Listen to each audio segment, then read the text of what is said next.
In a tunnel beneath this terrain is a section 20 to 30 meters long, clogged with rubble.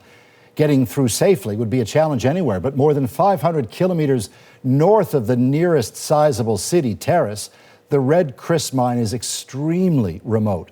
Reporting from there tonight, Lindsay Duncombe.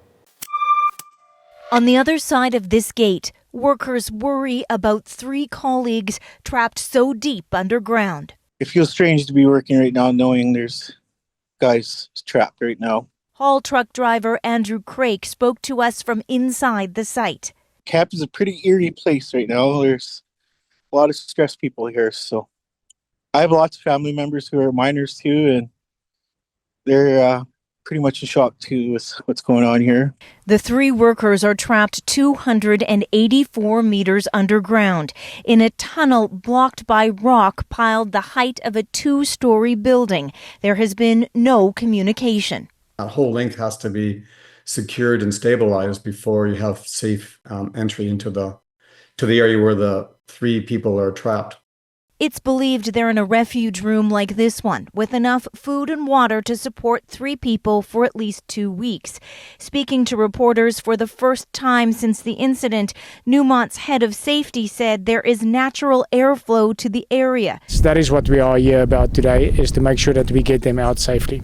Crews are using specialized drones and a remote-controlled scooper to clear debris. It's going to take just to simply remove the debris that's already there, probably around 200 trips. Our first priority is to establish communication with these individuals, and that continues to happen as we speak. The main site of the Red Chris mine is an above-ground open pit.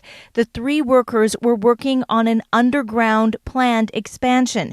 Newmont says there were 2 ground fall collapses in the same area. The workers managed to reach the first refuge after the first collapse, then the second cut off contact with the surface. These underground mines are quite safe, but like any construction site, there's always things that can happen in terms of accidents, and there is always uncertainty in the geology to some degree. And at that briefing, Paul, I asked the official about the timing of what happened and when surface operations were shut down.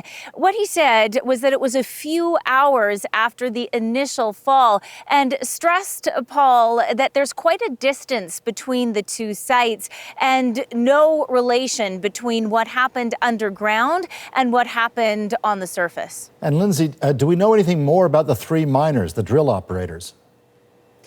Yeah, just in the last little bit, Paul, we have received names of the drillers who are trapped underground. I can read them for you now. They just came in, so I'm not clear on my pronunciation. Kevin Coombs is a driller from Ontario. Darian Maduke is a driller's helper from British Columbia. And Jesse Chubati is a driller from Manitoba. Certainly the friends, the families, everyone thinking about those workers trapped so far below ground as the efforts are ongoing just to get in touch with them and to try to get them out. Thank you, Lindsay. The CBC's Lindsay Duncombe reporting not far from that mine in northern BC.